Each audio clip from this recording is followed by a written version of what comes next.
first of all, I love that video when Ashton Eaton is being interviewed, and there's you in the background, not knowing that you've just got the British record in the 100 metres, and you jumped so high you probably could have made like the high jump record. How did you? I mean, obviously that moment must have been amazing. Yeah, that moment, to be fair, I kind of like blanked out. It was just like a natural reaction, but that moment was absolutely amazing. I remember I came off the race, I was a bit down. I was like, oh, I didn't do myself justice. I wasted the opportunity, the typical down athlete after you do a bad race. And then CJ Uji was there with me, and he was just like, stay and look at the time, stay and look at the time. And I was like, I don't particularly want to. But yeah, he made me stay. And then I looked at the scoreboard, and I remember being like, 11:02. Oh my word!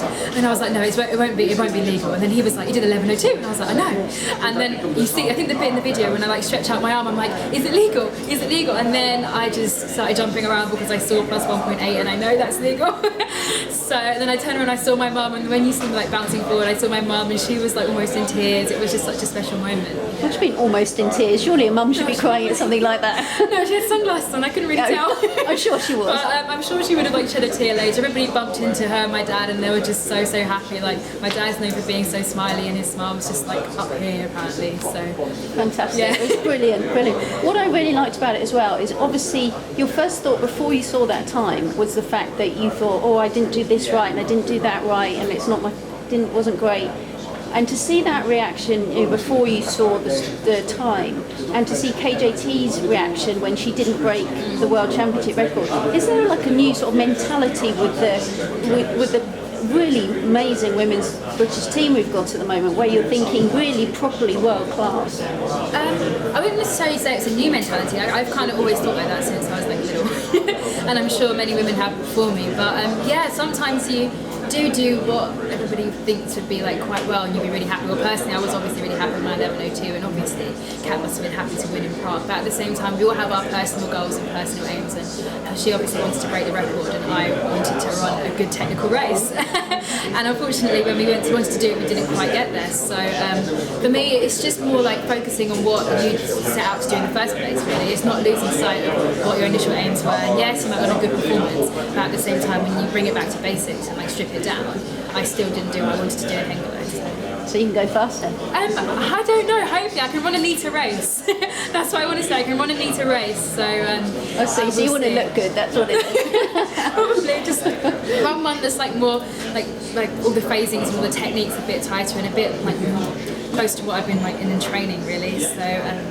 Okay, and also there's this real sort of British bulldog spirit where people say, oh, she's not going to make it, she's not going to be that good, it's like, oh, I'll show them. But Neil Black's actually turned around and said, Dina could really be winning world medals. How do you in particular react to that? Well, it's a giant compliment at first, because obviously Neil is like such a high authority and he's seen so many athletes do well, so thank you. It's the first reaction. But yeah, at the same time, those comments are great, but he knows and I know that to get there and to achieve what he said, I've still got a lot of work to do and quite a lot of time. So yeah, they're absolutely great, but you've kind of got to push those aside and still work on what you've got to do right now, and obviously focusing on this weekend. I've still got loads and loads of work to do before I can even come anywhere near to what he said in that article. So.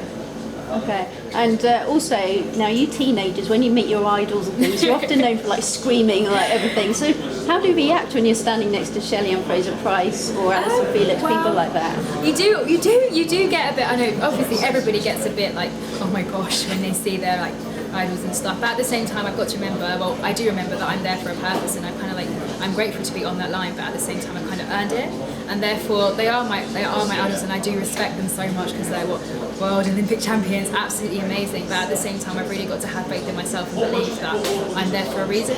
And even though that's probably that confidence of when I will be saying it and believing in myself will probably come with time, I've still got to know that I'm going out there to race, and at the end of the day, it is who gets to the line first. And that hopefully be you at some point in the future. We'll see. And in 2012, you were taking the tracksuits carrying one of the boxes, one of the athletes, which I just think is fantastic. When the actual sort of races happened, so it was Super Saturday, you were there, weren't you?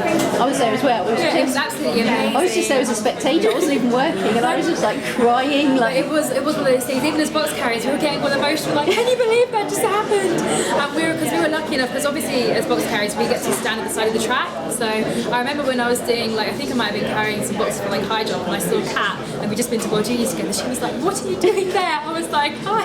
But then I had to obviously keep moving because I can't distract the athletes, gosh.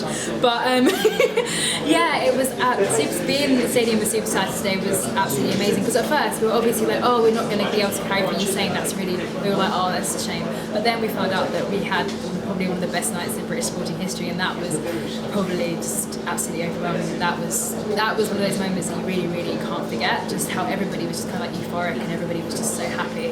And crying. Yeah, right, there were loads and loads of tears. Yeah, it was amazing. Brilliant. Thank you very much for your time. That's okay, thank you for your time.